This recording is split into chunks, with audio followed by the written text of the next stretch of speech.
Hello, Gravitrons. I'm more gravity. Let's play chess. I won this game of chess recently, about 3 or 4 minutes ago.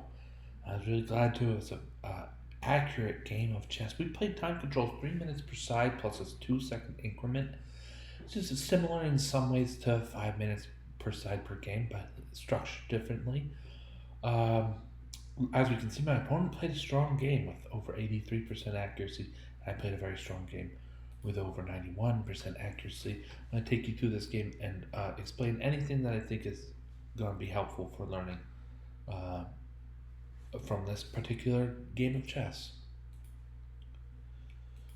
Let's start with queen's pawn openings and bishop out early. I played c5, some way to sort of get out of the here's a good saying, or is it a word, rigmarole of a Queen's Gambit declined, or of Slav defense, semi-Slav defense. If White's gonna play c4 sometime, I find it fun, so I play this often. And then e3 and c takes d, e takes d leaves us here with black to move. Just developing pieces. White is wise to protect d4, and c3 is a great way to do it. Okay, so here, bishop to f5 is, this is one of black's first decisions of real, impact.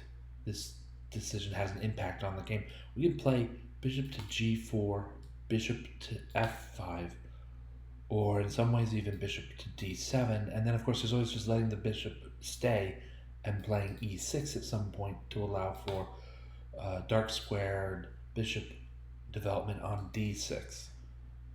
I chose bishop to f5 for two reasons. I've played quite a few games where I play the bishop all the way to g4 and make use of this pin in some variations, some certain instances. But in this instance, I felt bishop f5 leads black with it creates a really active bishop. All right, so you had a lot of choices on c8, but now the bishop is doing something. He's attacking one of the opponent's pieces, helping to control the center, and so he's in the fray, and that's what we want out of our developed pieces early on. Bishop to e3. Yeah, e3, or sorry, bishop to e2. E2 might look a little bit timid, but it's not all that bad in being so. There was also d3 to offer an exchange of bishops on d3. Whether the bishops are exchanged or not, it looks like I would see from if I'm playing white, I would move here. What is it here with white to move? Bishop to d3. If black captures on d3 and queen captures on d3, then white has better control of the center. Queen that's developed to d3 and is not assailable, not by this rook or really by any piece on the board, so that could be very powerful. There was another reason. If bishop to d3 and black does not trade immediately, say for instance pawn to e6, then initiate the trade. Bishop takes f5 and black has doubled pawns. Or if bishop d3 and black doesn't want those pawns doubled that way in the game, I wouldn't have. So then maybe black plays bishop g6 and white can initiate a trade on g6 that will double pawns. That's an idea. Or just let it hang as a point of tension in the fabric of the game. Okay, so yeah, for all those reasons, I think that the move bishop to e2 is not quite as active as bishop to d3. I took the time here with as black moves queen to b6. Just again, I guess the theme so far is activity, right? The queen's no longer on the d8 squared, not doing anything active. But then queen to b6 attacks b2, which is an undefended pawn, and there's inroads perhaps to capturing the rook at a1. We don't need to get ahead of ourselves, but it's it could be a follow up. So yeah, queen to b6, and then short of any kind of tactics on b2, there's also just aiming towards the center in a different way. Queenside castles is now a possibility. I wouldn't recommend it right away for black, especially with bishop and queen forming a battery that could reach g4, and that some versions that's a check and all. Even right now, black has g4 well covered. This doesn't feel like a queenside castle situation for black, for me, this game. Kingside castle seems a lot safer. So, like I said, you make a threat, sometimes your opponent doesn't deal with it all that great. Queen b6, pawn to b3. It fixes the problem. It fixes the immediate problem, so that's a nice, logical move. However, didn't do all that much else.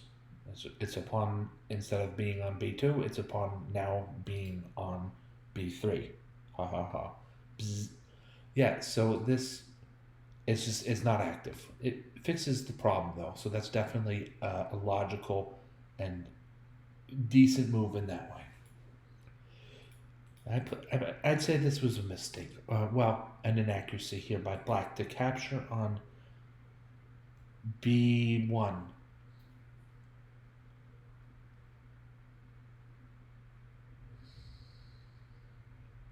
It's just not the greatest move. Black has better. Anyway, my opponent recaptured with his, her, or they rook, and I'm going to make way for my dark square bishop to enter the game, and then castle kingside. So castle's kingside, rook d8. I'm not sure this is all the way to being a mistake. We're going to consult the analysis why rook d8 is all the way as a mistake. The computer wants knight e4, which is a natural move. Bishop e7, which is a natural move. a6 is another natural move. Queen d8 is kind of a waiting move. I don't rather like that one. And a5 to get some pawns going. I remember rook d8 is a mistake here. To be honest, the computer's evaluating the position. The computer sees to a few moves, queenside castles would have been better. Black is now protecting the b7 pawn that nobody's ever going to attack from the white side anyway. The rook ends up on d8, so it seems like just a pure improvement to play castles queenside. Well, that might be true for 5 moves, for 8 moves, for 10 moves. How about for 15? We're still sure we want a king on a square that has this much air nearby? It's on a half-open C file? I mean, let's be honest, folks. This is a board with queens and knights and bishops and rooks, plural, for most of that. And there are pawns that can make headway against fortifications that black has. We really want to stick our king on c8 through whatever storm comes to pass against black. Yeah, I don't know. So what I think here is the computer saying rook d8 is worse than castle's queenside because the rook on the same spot, the king on c8, he's helping to protect or something. But the king safety issue in the long term makes rook d8 by my hand a little bit better. That's my first read on this. Now I see the computer has a strong suggestion, and that's c4 right away against rook d8 as a mistake. That's probably right. Anyway, look, I found rook d8 to be a fine and helpful move. Anyway, I want to get my bishop to d6. So from a practical standpoint, trading dark squared bishops and bringing the rook up a bit makes this rook more active than otherwise. And I want to castle kingside because it's way safer. Meiner Meinung nach, as the Germans say. In my opinion, kingside castles on this board is still a bit safer than queenside. So, white missed the move, pawn to c4.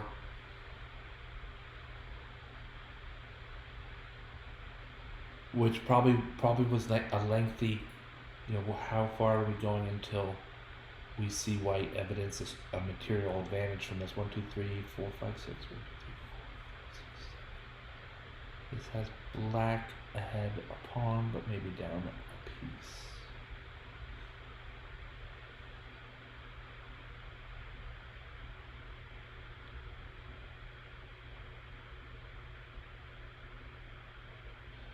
Yeah, so even a few moves down the road,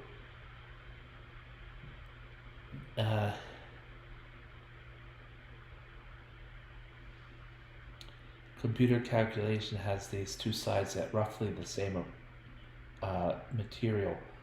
Just, I'm trying to really hit home that rook d8 wasn't all that bad. I think it looks like c4, I'm sure, is in some way better, but practically speaking, as a human playing chess, rook d8 is fine. Alright, queen d3 misses c4 and is thus a miss, but we're not going to hold that against our opponent either. I didn't hold it against me when I was talking about rook d8. I'm not going to hold this against my opponent when my opponent plays queen d3. Okay, so where are we? Knight e4 is a strong move. Look at this outpost, it's awesome.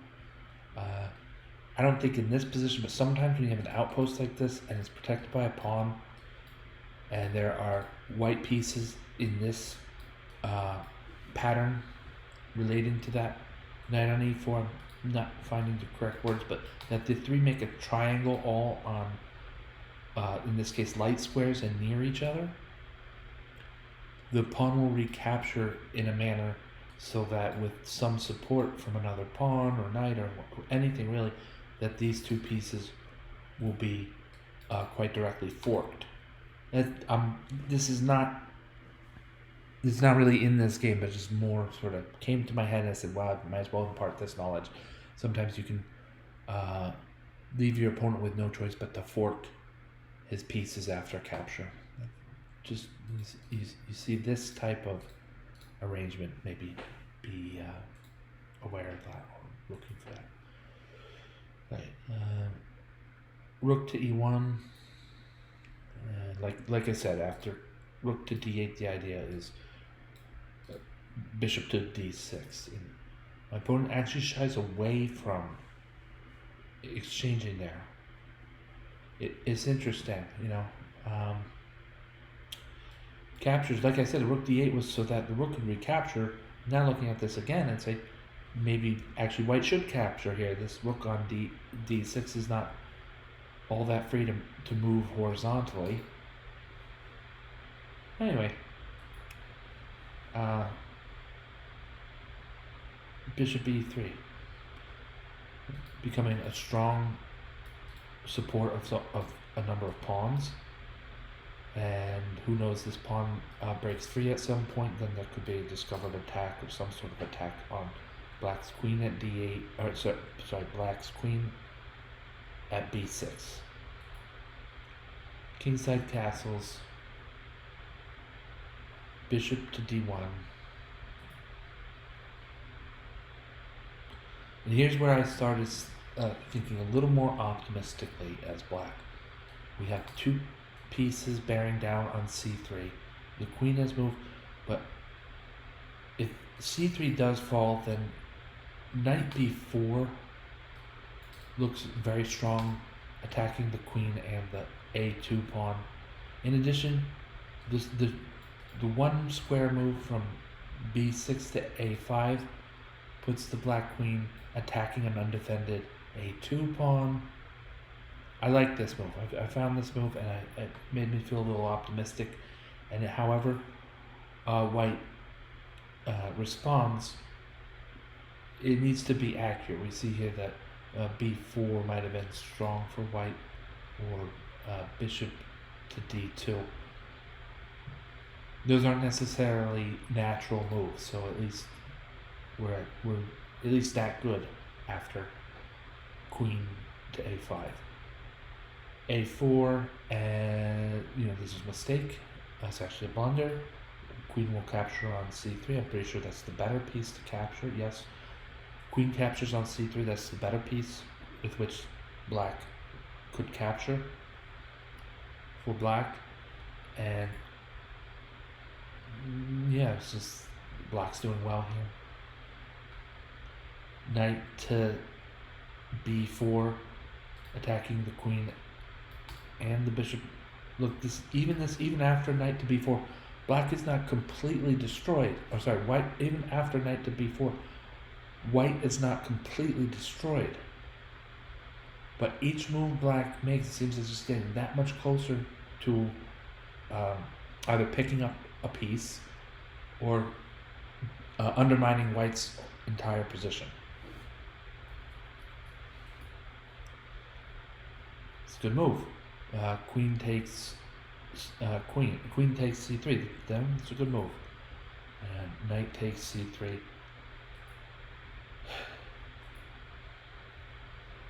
Here we.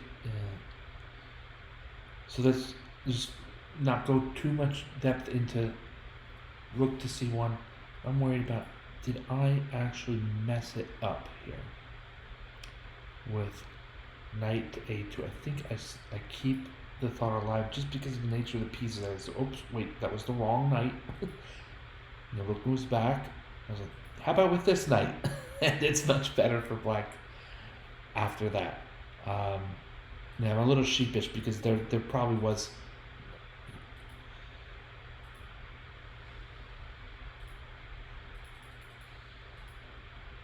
Yeah, knight at b to a2 is not the right knight. It's just, yeah.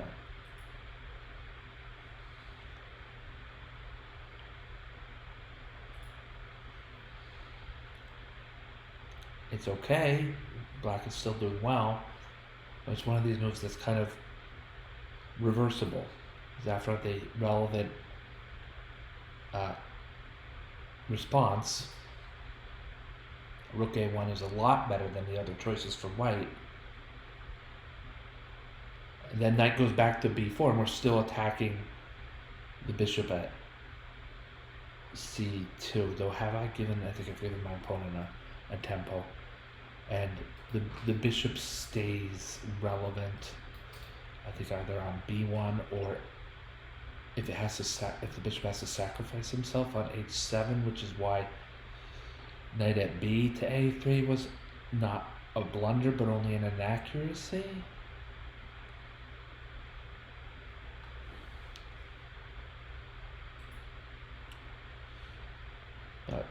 White made the natural move. Rook at e to c1 might have been good. No, we're seeing that as very good for black.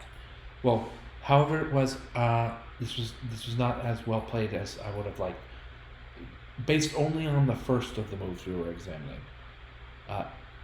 Knight at a2 is the wrong knight. And then, from a competitor's standpoint, I was glad to see rook to c1. From an analyzer standpoint, I don't know, but knight to a2 now is strong to undermine the defender of c2, and my other knight will take control there. The knight on c2 is even now forking white's rooks.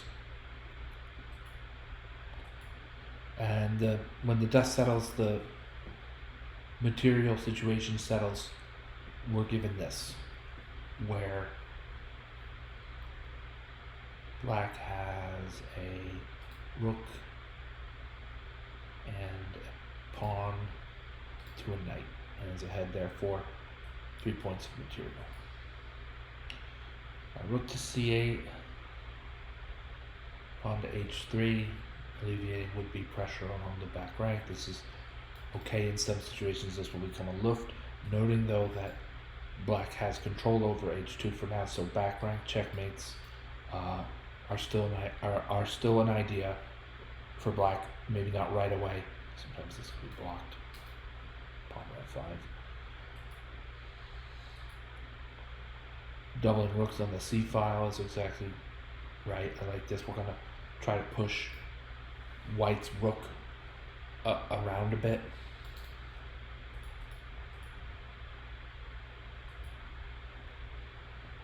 Rook to c2. The rook evades trade, which is smart, long down material. However, now black shows that rook to b2 will claim the pawn on b3. And rather than anything too weird or strange, black, faced with the move pawn to a6, we're going to push this pawn forward. Try to get a trade of rooks. My opponent's not having that, so we push the pawn again.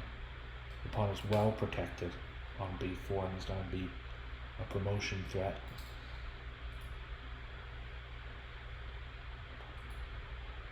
Black will just pick up on a6, you know.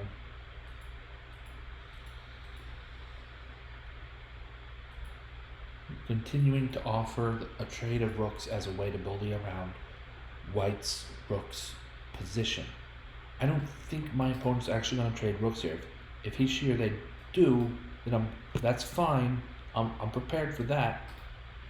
But moving the rook away from its optimal square can only help and embolden black.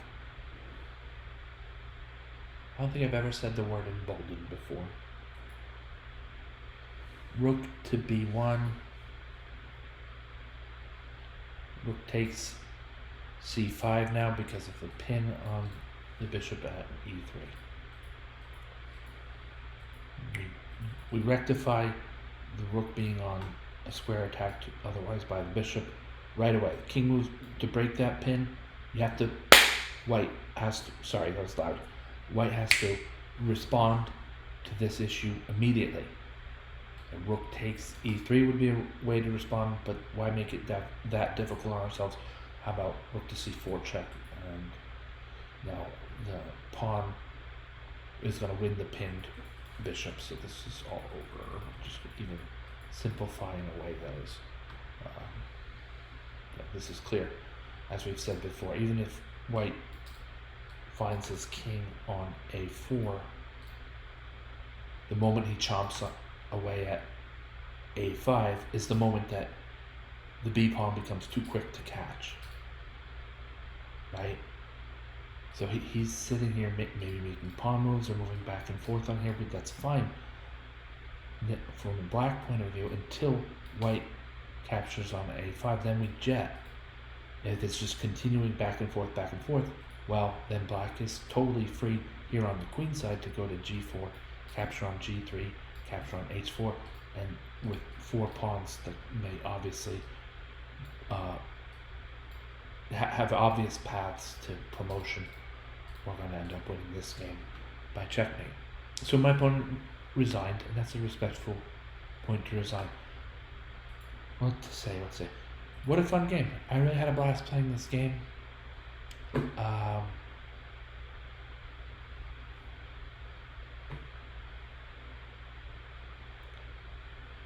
Yeah, I played well. My opponent played well. I won. Nothing to complain about. I'm glad to share it here with you all, my viewers and gravitrons. I'll talk a little about gravitrons.